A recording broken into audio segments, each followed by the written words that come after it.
Hi investigators, Mike Evans from the Australian Security Academy with the presentation today on the role of injury management and the return to work coordinator in the workers' compensation injury claim process. This role is the role that leads to your investigation as a licensed private investigator.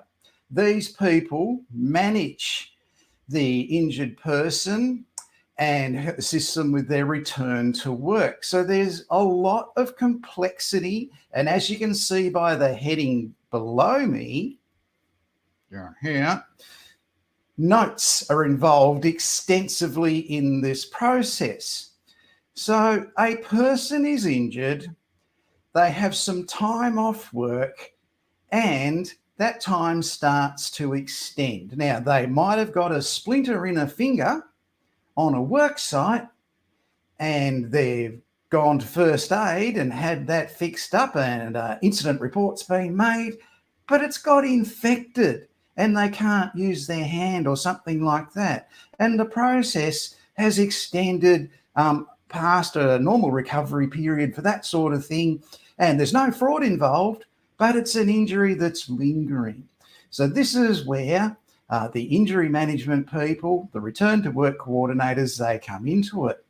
You are going to hear in this presentation, the return to work coordinator talk about the return to work process, give examples from her extensive experience, and introduce you to a thing called the IME, which every investigator in Victoria and around Australia is very familiar with. This is your introduction to that. So this presentation goes for approximately 14 minutes. It's coming from a person who handles that side of it. There is very little understanding among private investigators about how this actually works. You need to know it because this is where your work comes from. It's not all fraud. Sometimes people just have to be interviewed to find out what happened to assist in injury prevention in the future. So it's focused on workers' compensation. It's my great pleasure to introduce you to Amanda. Great pleasure to welcome all the way from Melbourne, Amanda. Amanda's going to give you a little bit about her background and introduce herself and what her presentation is all about. And I've been looking forward to this all week. Please welcome Amanda.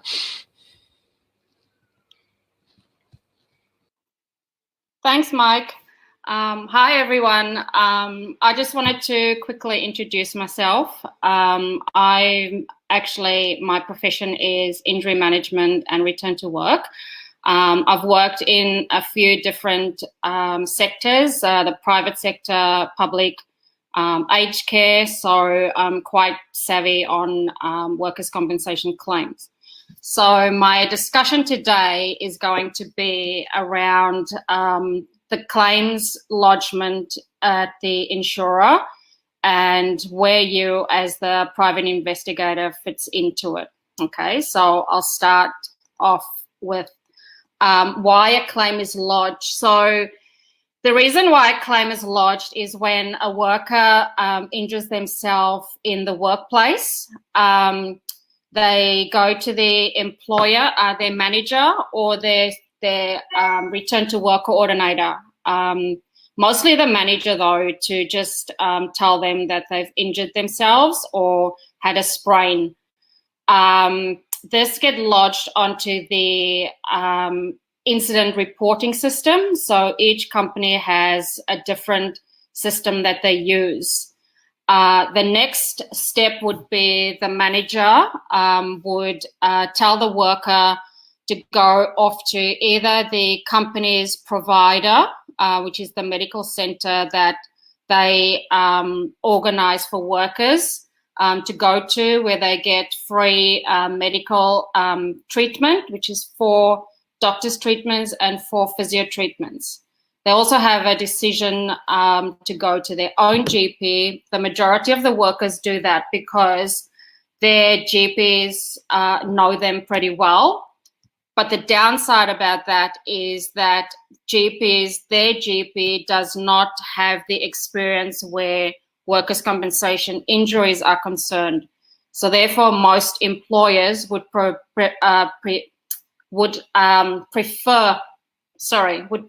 that the worker goes to their preferred provider, because the GPs there are well clued up with these sort of injuries.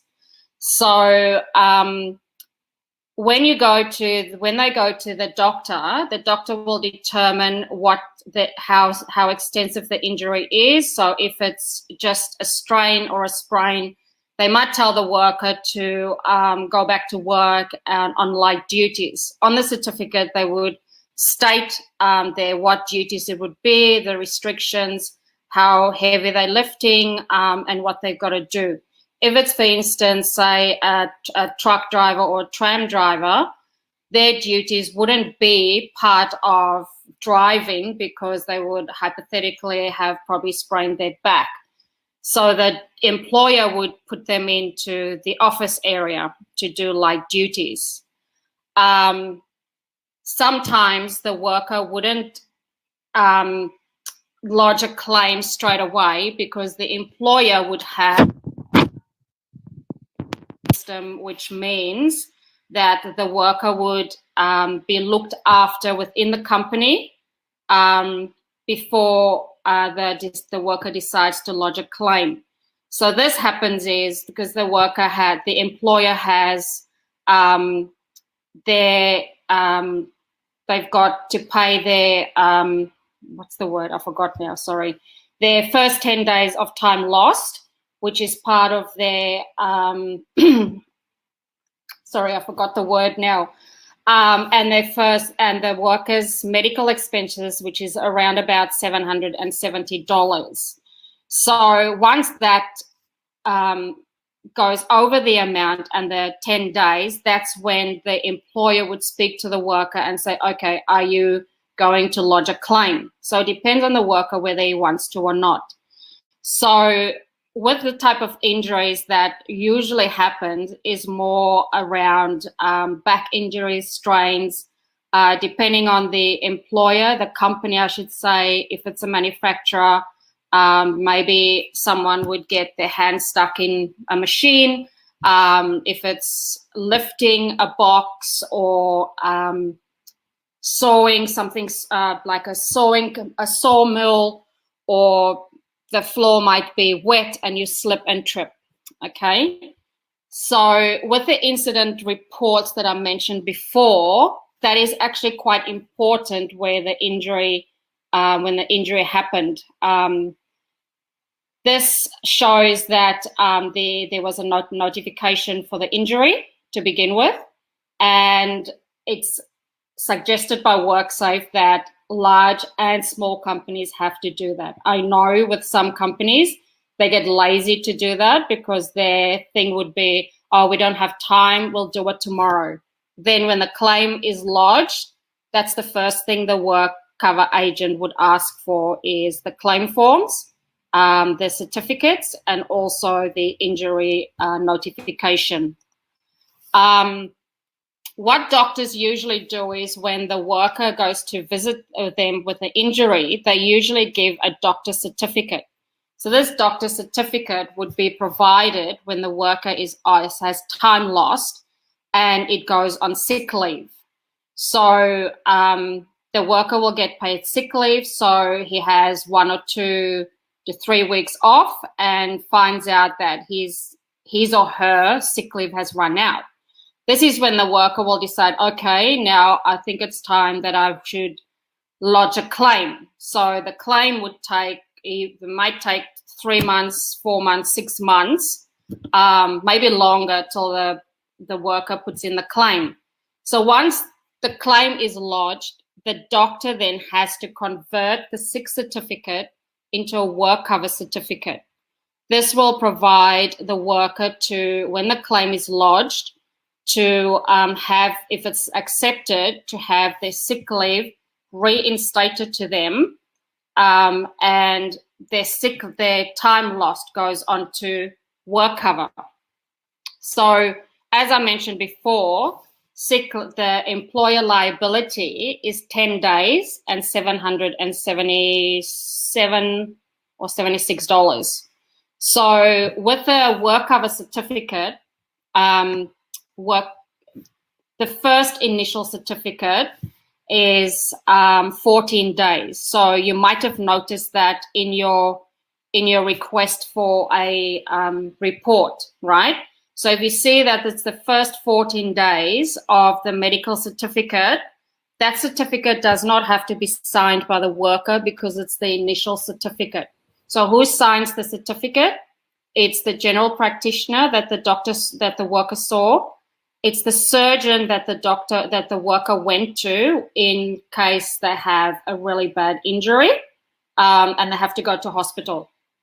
The other one is a psychiatrist when the worker has a mental injury, which is stress from work, harassment, that sort of thing.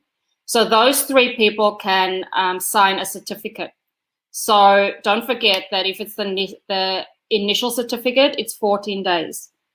After that certificate, it's a subsequent certificate, which has to be 28 days thereafter for each certificate. So that certificate, each certificate, 28-day certificate, has to be signed by the worker. So if you notice that it's not signed, the agent or the employer should have told the worker to sign the certificate.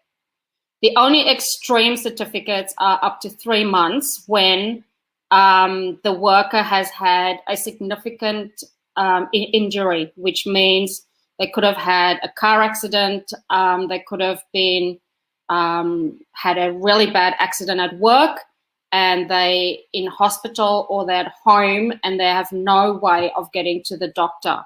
So that's where they get 3 monthly certificates signed by the doctor and authorized by the agent. Okay. Well, let me see. Sorry. So the time frames, because I know I was asked about time frames for lodgement and how many days you guys have to for the claims to be accepted. So in Victoria, the employer has, once they get the claim form, they have 10 days to lodge the claim to the agent. They investigate the claim for 28 days. So with the 28 days, it depends on when the agent gets an IME for the worker to go and see the doctor, okay? So say, for instance, they get the claim today. They've got 10 working days from today to lodge the claim.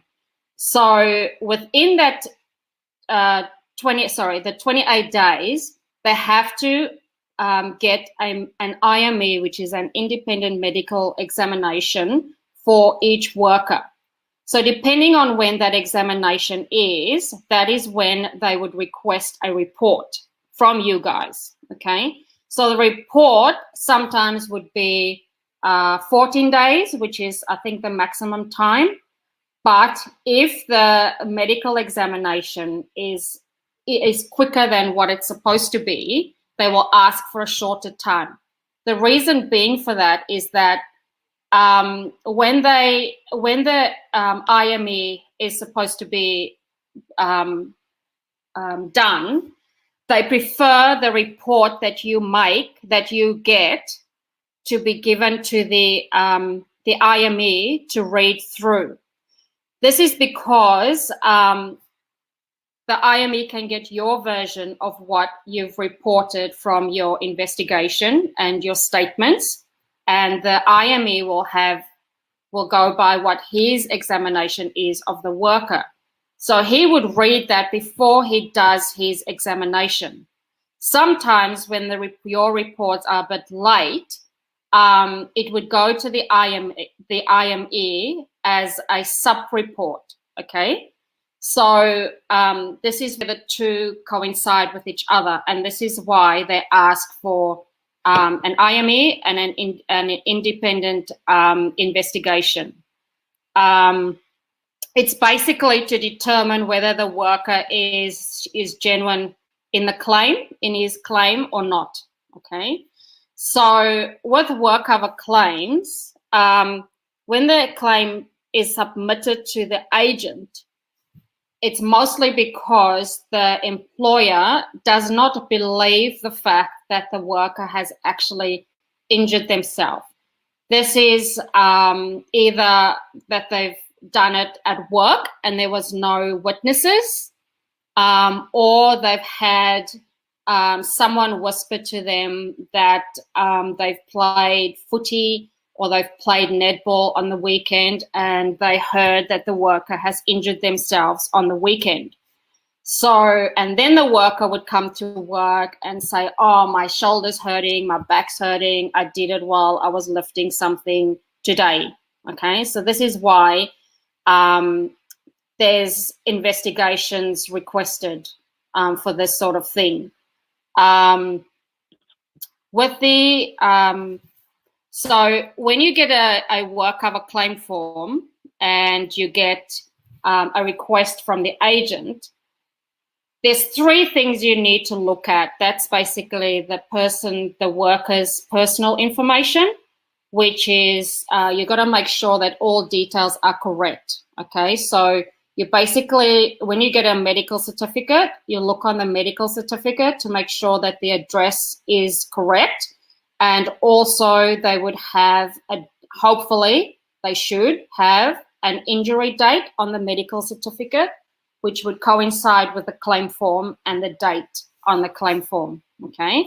So there would be, so on the worker's claim form, they would have, what would they have? Their phone number, date of injury, either return to work date, a cease date. So if they have a cease date, what I used to do is with the claim form is send a return to work plan as well, so that whomever is looking at the claim will know, okay, the worker is back at work and they are doing modified duties.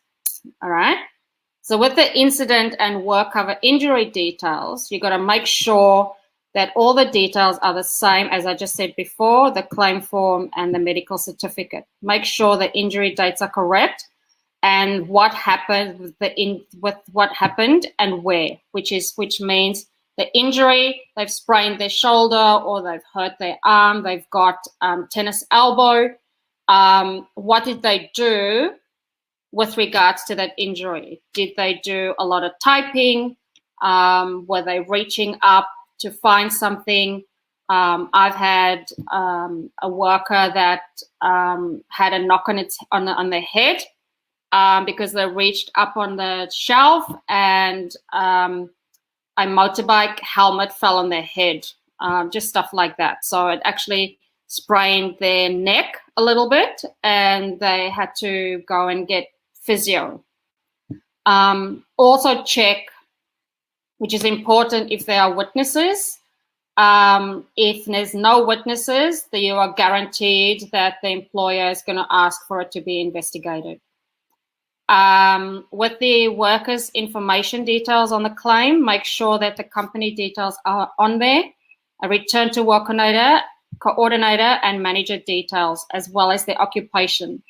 By their occupation, you can sort of determine what sort of jobs they do and where the injury comes from, okay? So claims information received from the agent must have employee claim form, medical certificates, and most importantly, the incident reports. I know a lot of companies will provide that, some won't. So for request of circumstance investigation, like I explained before, there's times that a claim would or wouldn't be genuine. Okay, so it's up to the employer to decide whether they want the claim accepted or rejected. Most companies that I've worked for, their claims were mostly stress claims, and basically because either the company was doing a restructure and there was a lot of harassment as well. So in that case where there's harassment involved in a claim, I can tell you now that will definitely be rejected by the agent because that's not part of an injury. It's a situation at work. Okay, so how you come into the whole situation is that the agent will contact, go through WorkSafe, and the agent will ask for a specific investigative a company that they prefer to work with them, and that's where the private investigator comes in for a circumstance investigation report. So in my days, we used to call it a circs report. This is to determine liability of whether the injury is in fact real or if it's happened at home.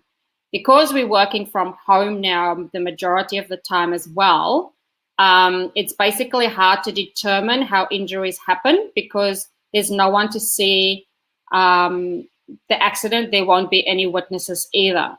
So the most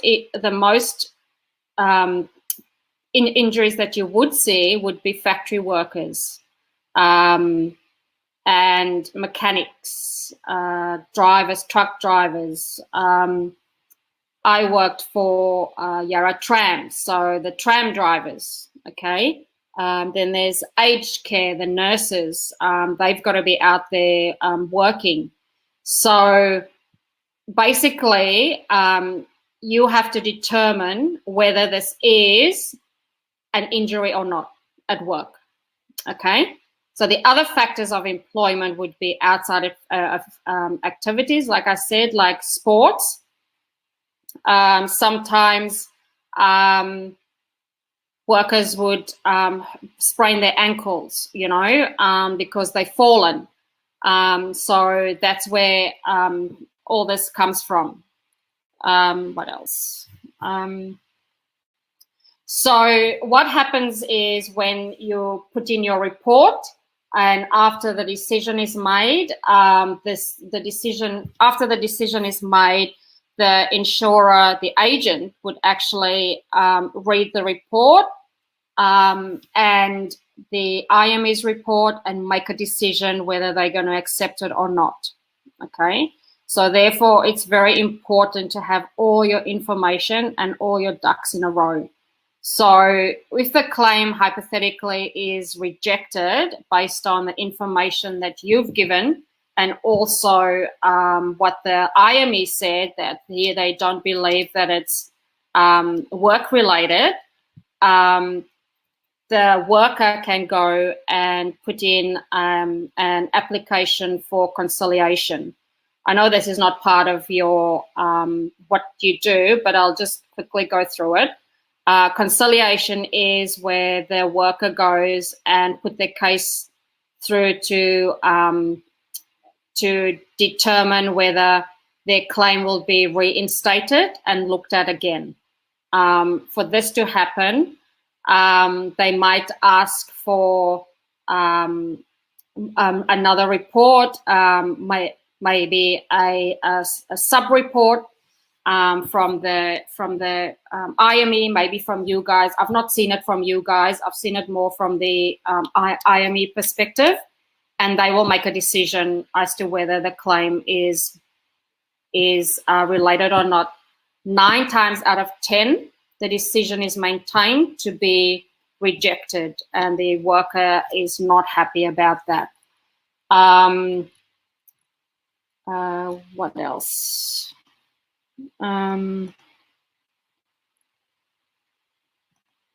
So with the so just quickly, let me just go through the timeframes again. The timeframes in different states are actually quite different.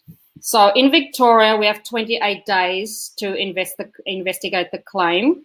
In Queensland, you have 14 to 30 business days. In Tasmania, Adelaide, New South Wales, and Western Australia, you have also 14 to 30 days.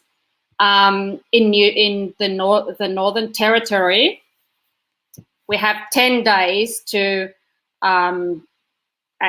make a decision, and in the ACT, also 28 days.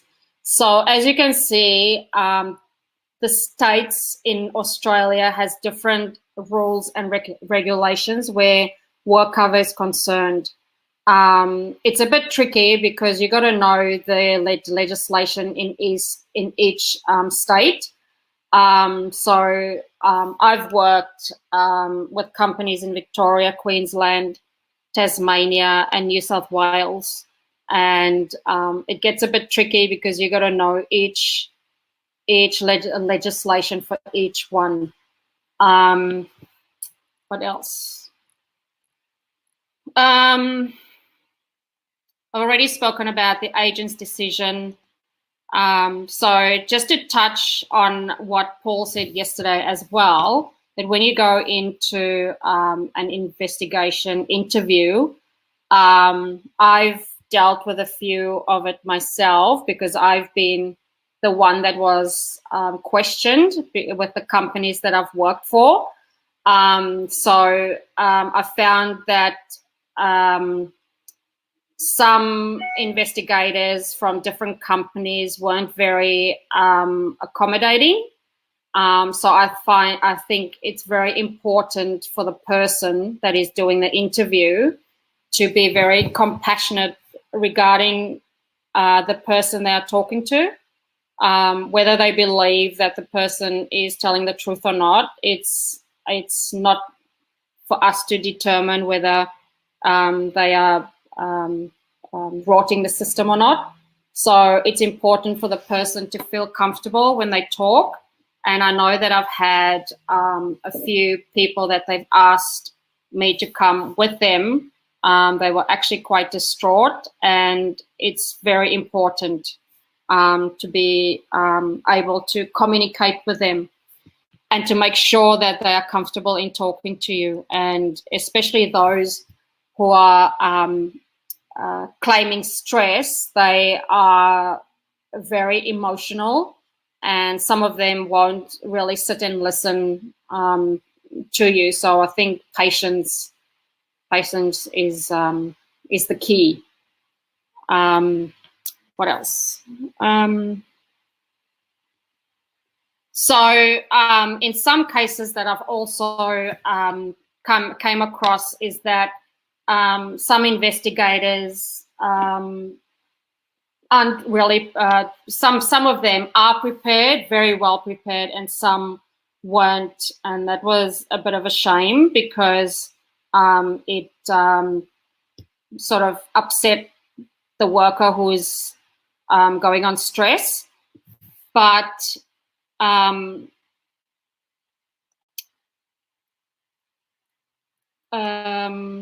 it's important for you to understand the process of how an investigation comes about. So, yeah, I hope you have if you have any questions for me. I've got a lot of questions, Amanda. Can you give us an example, please, Amanda, of a successful rehabilitation that you were involved with? You don't have to name the workplace, but just the injury, the person, and just one example, please. Okay, so I've had a worker who, because I've worked in different companies, I've had a worker who had a lot of stress in the company. It was can I mention the name? Yeah, that's fine. Yeah. Okay, just so they can get perspective. Yeah. Okay, so I work for CFA, and CFA has a lot of traumatic experiences. And one worker, he was an ambulance not an ambulance, sorry. He had to go and rush to a accident scene. And this person was flown out of the car, and the car actually blew up. And when he got there, he realized that it was his best friend that was in this accident. This guy actually passed away on the site. Okay, so he went off work on stress, and it was actually quite heartbreaking just to see him. So when I started working there, he was off for like, God, months, because he didn't want to come back to work. And when I started talking to him like once a week to just reiterate, you know, we miss you, we'd like you to come back to work, you know, everybody's here to support you, and stuff like that. So further into it, I managed to speak to him and his manager to get him back to work. I ended up getting him back to work 2 days a week, 3 hours a day. And I explained to him the reason why I've done it is because it will be mentally supportive of him, like in his mind, that there are people and that he's not stuck at home thinking about what's happened, you know, and that he's there where he gets support. And he actually became a little bit better because he was at work. So he actually came to me after and he said, oh, can I increase my hours? So we increased his hours, still 2 days, but 3 to 4 hours a day, you know. So to me, that was a plus, because he came to work. And it's important that I also stress to people too, it's how you speak to the people and how you are. Okay. All right. Now, as a return to work person, yep, you'll get emerging issues that didn't exist 5 years ago that suddenly they come through now. So something like scoliosis with a fake stone, the dust from that causing people to have lung issues and health issues. Yep. How do you prepare for that? Is there training, or is there sort of like an alert in your role? How do they sort of cotton on? Do they see developments from statistics? How does it work? No, they don't. Well, usually they would have to provide details before they start work anyway, what's going on with them. Right. So what happens is where they have to notify the employer as to their situation. So in that case, that's where I come in and we will work together with the worker and say, look, this is your situation. Where can we help you? Okay. Okay. Then we'll talk to the doctor and say, okay, so this is the person's situation. How can we work with him so that he stays at work? Yep. Okay. No, that's great. All right. So you're actually an investigator now? Yes. and you're doing stress claims, psychological injury, or yes. Mostly psychological injury? Yeah. All right. Okay. And are you going out at the moment, or is this limited to on the phone currently in Victoria? It's online. Or online, okay, all right. Online. Okay, so your employer provides a system for that? Yes. So those who don't have like face-to-face, I will do that on the phone. And they're actually quite accommodating to that as well. So yeah, right. So since COVID started, I've not been in the workplace. Okay. Can you give me an example of, okay, that was a really great example with the best friends. So a person that didn't go back to work and an injury, can you give us an example of one of those just from the past that you can remember offhand? It just comes to mind. Okay, so I've had a worker who had an injury to his back. And this is going back a few years now. He injured his back at work. He was driving a truck and he sprained his back because the trucks are high, you know, the steps. He had to go in and out, in and out, in and out. And because of that, he sprained his back. He got to a point where he could not sit up. And we tried to get him back to work so many times already. So at one point, I got him back to work, and he was at work, and we had to get him a bed to lie on. So he would sit for like 10 minutes, and then he goes, oh, I can't sit now, I've got to lie down. So in the end, we said, look, it's pointless him coming to work because he's not working, he's lying on his back. Yeah, okay. So in that point, we just put him on full work cover, and we let him stay at home because there was nothing we could do. Okay. And in your role, have you ever been involved in that mediation you spoke about yourself, or you're apart from that? The conciliation? Yeah, conciliation. Yes, yes. Okay. I've been involved in that. I've been to quite a few of them. I've had a worker get really angry across the table and actually put his hands down and screamed at me and the agent because we weren't basically listening to him. But it wasn't the fact that we're not listening to him. It's just that the injury was it did not happen at work, and it wasn't, work related. And he didn't want to understand that. So they maintained the decision, and he got angry at us. Okay. Yeah. Yeah, some people just don't want to hear what the rules are, understand that. They don't. Okay. All right. And so your qualifications, I'm sorry, your actual qualifications? Qualifications? Yeah, that you hold? I've got a certificate in frontline management. Right. Also investigations. Yep. And training and assessment, but I've got to update that. That's okay. That's all right. Yeah. Might be able to help you with that in the future. Oh, okay. This sort of things really help with that. Yeah. Yeah. So hang on for a while. But in relation to the rehabilitations, somewhere like CFA. Yeah. Right. Just not picking on them. Okay. Yeah. They would have 4 or 5 people in your role, or 2 or 3, or no. Actually, when I was working there, because they have the volunteer section as well, plus they have workers' compensation. I was the only one doing workers' compensation, and there was 4 people doing the volunteer section. Wow! Right. Yep. Okay. Yeah. Lots of work. And number of employees, if you can remember offhand? There was more than 2,000, I think. Wow. Yeah. That's a big organisation. Yep, it is. Very, very big.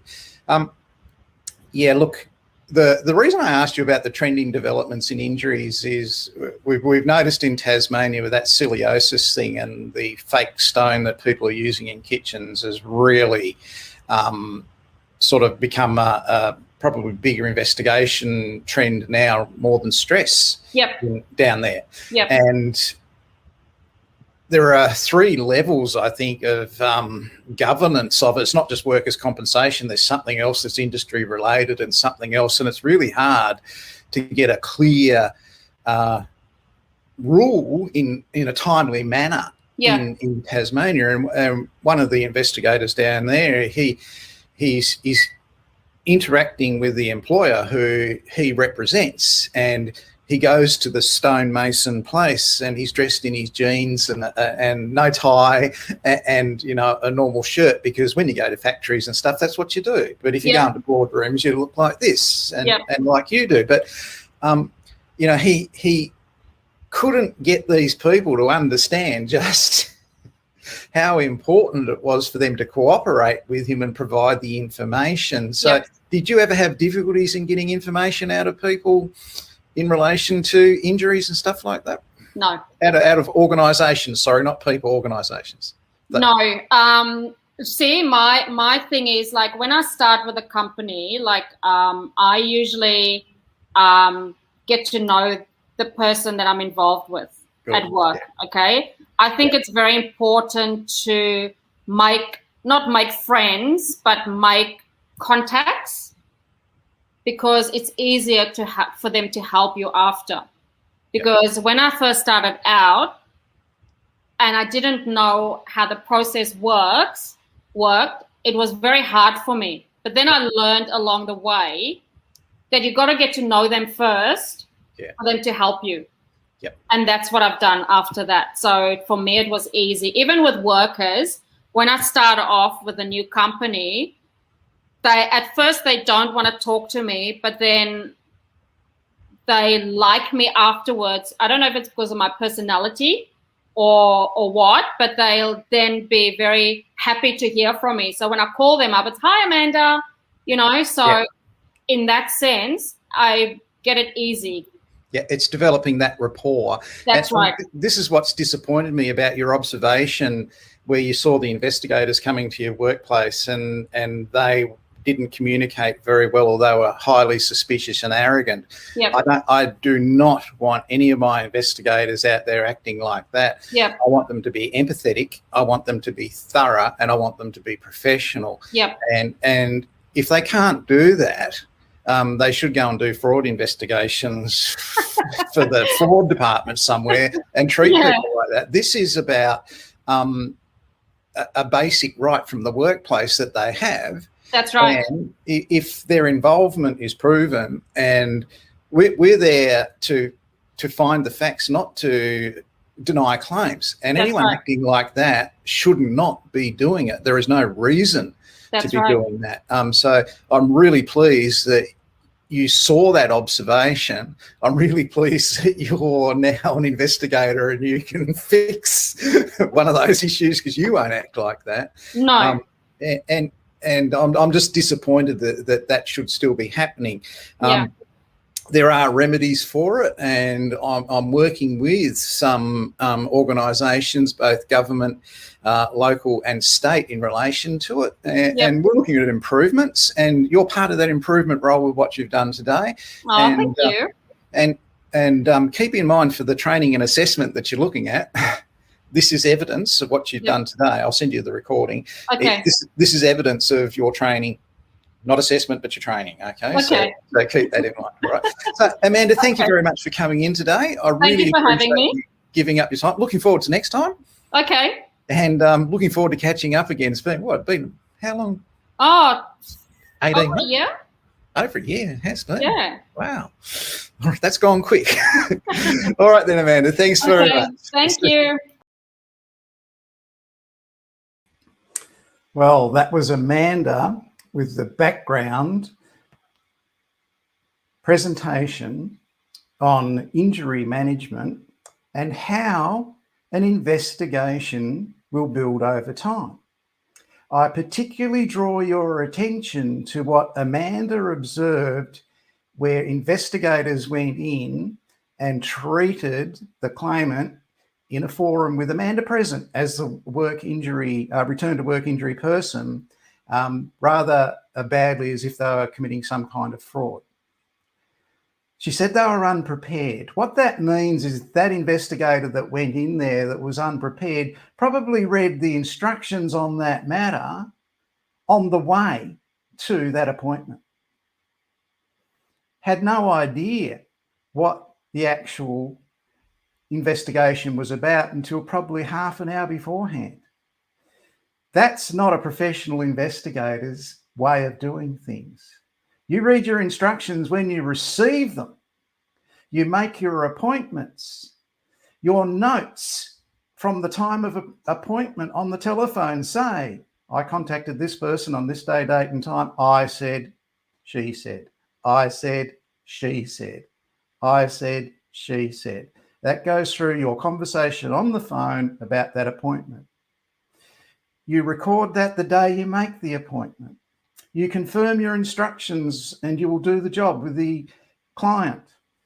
And you read the instructions, so when you go and interview the person in relation to their claim, what happened in their injury, that you know some of the circumstances before you got there, how it all happened, whether it was electric shock or something jumped off a lathe or someone slipped, tripped and fell or whatever.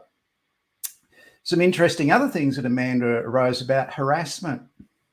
That's a different world. So I'm pleased Amanda raised that.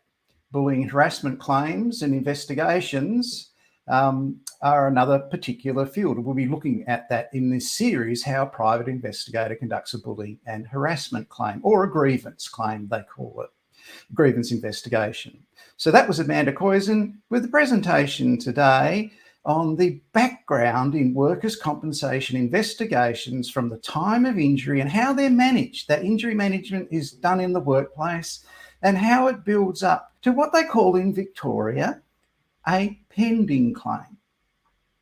Now, a pending claim is a statutory claim. It's a no-fault system. A statutory claim, you go and talk to the person who was injured, take a statement from them and find out what happened.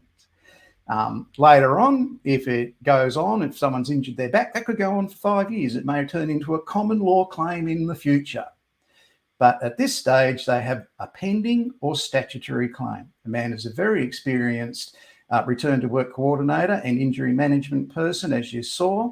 And you can watch the replay of this to freshen up on what she said at any stage. It's in your investigation course at the Australian Security Academy. We'll be back later on with another presentation. I'm Mike Evans from the Australian Security Academy.